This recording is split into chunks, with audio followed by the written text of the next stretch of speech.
मासिक शिवरात्रीला शिवलिंगावर ह्या वस्तू अर्पण कराव्यात. भोले बाबा तुमच्या सर्व समस्या दूर करतील. जर तुम्हाला तुमच्या कुटुंबाची समृद्धी टिकवायची असेल तर मासिक शिवरात्रीला भगवान शिवांना थोडे मध मिसळलेले दही अर्पण करावे आणि हात जोडून त्यांना नमस्कार करावा. जर तुम्हाला काही दिवसांपासून जुन्या गोष्टींचा त्रास होत असेल तर त्यापासून मुक्त होण्यासाठी मासिक शिवरात्रीला मूठभर तांदूळ घ्यावेत आणि त्यातील काही शिवमंदिरात अर्पण करावे आणि उरलेले तांदूळ गरजू व्यक्तीला द्यावे. जर तुम्हाला एखाद्या शत्रूचा त्रास होत असेल तर त्यापासून मुक्त होण्यासाठी मासिक शिवरात्रीला स्नान केल्यानंतर भगवान शिवांसमोर तुपाचा दिवा लावावे. शिव मंत्राचा 11 वेळा जप करावा. मंत्र आहे ओम श्याम श्याम शिवाय श्याम श्याम कुरु कुरु ओम. जर तुम्हाला तुमची संपत्ती आणि भौतिक सुखे वाढवायची असतील तर मासिक शिवरात्रीला स्नान केल्यानंतर तुमच्या घराजवळील शिव मंदिरात जावे. पाण्यात थोडे गंगाजल घालावे आणि ते शिवलिंगावर अर्पण करावे.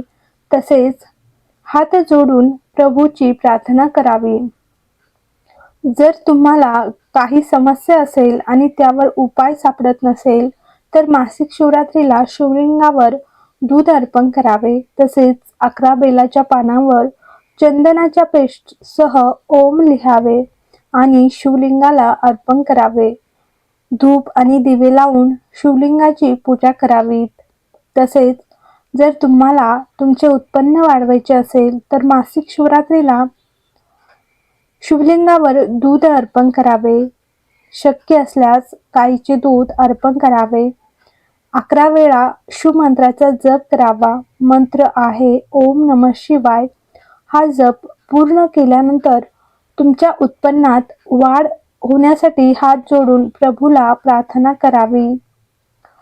तसेच जर तुम्हाला कर्जमुक्ती मिळवायची असेल आणि तुमची आर्थिक परिस्थिती मजबूत करायची असेल तर मासिक शिवरात्रीला शिवलिंगावर थोडेसे च्यवन अर्पण करावे.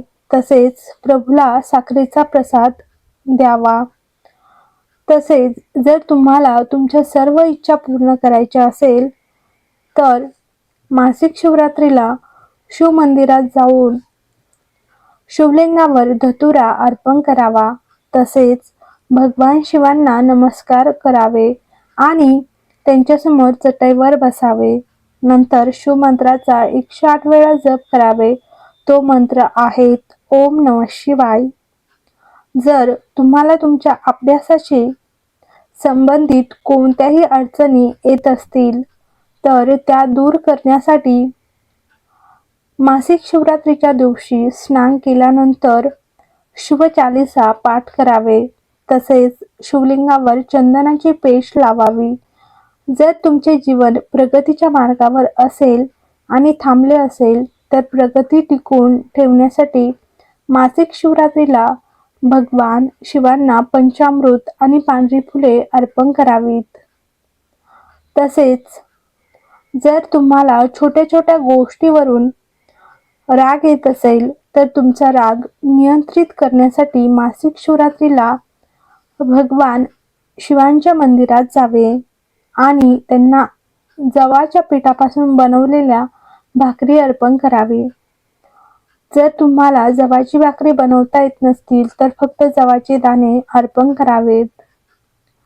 तर तुम्हाला तुमच्या मुलांनी तुमच्या सर्व कामात मदत करावी आणि त्यांच्याशी चांगले संबंध ठेवावेत असे वाटत असेल तर मासिक शिवरात्रीला भगवान शिवांना नारळ अर्पण करावे.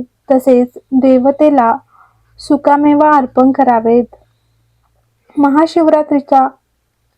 शिवरात्रीचा उपाय आहे जर तुम्ही शिवमंदिरात जाऊ शकत नसाल तर घरी माती किंवा मातीपासून बनवलेल्या शिवलिंगाची पूजा करावी. यामुळे भगवान शिवांचे आशीर्वाद देखील मिळतात. शिव त्यांना श्रद्धेने अर्पण केलेल्या कोणत्याही गोष्टीने प्रसन्न होतात. म्हणूनच त्यांना भोलेनाथ असेही म्हणतात. जर तुमच्याकडे राहू केतू दोष असेल तर कुश आणि दुर्वा गवत पाण्यात बुडवा आणि ते 21 पांढऱ्या फुलांसह शिवलिंगाला अर्पण करावा. यामुळे समस्या दूर होण्यास मदत होते. ज्योतिषीय उपाय सर्व ग्रहांच्या अशुभ प्रभावापासून मुक्तता देतो. तसेच शिवलिंगावर पांढरा चंदन आणि राखेचा टिळक लावावा आणि नंतर तो कपाळावर लावावा. ह्यामुळे केवळ श्रद्धा वाढतेच, तर तुम्हाला मानसिक शांती आणि सकारात्मक ऊर्जा देखील मिळते. रुद्राक्ष वापरा.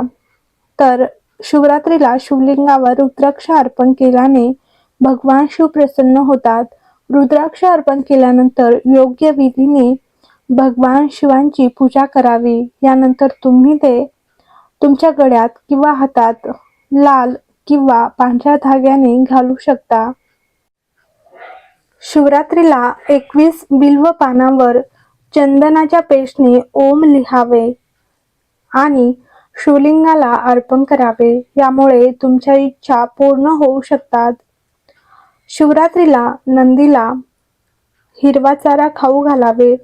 ह्यामुळे तुमच्या जीवनात आनंद आणि समृद्धी येईल आणि त्रास दूर होतील. तसेच शिवरात्रीला भगवान शिवांना तीळ आणि जव अर्पण करावे. तीळ अर्पण केल्याने पापांचा नाश होतो, तर जव अर्पण केल्याने आनंद वाढतो. तसेच जर तुम्हाला लग्नात अडथळे येत असतील तर शिवरात्रीला शिवलिंगावर केशर मिसळलेले दूध अर्पण करावे. लग्न लवकरच होऊ शकते.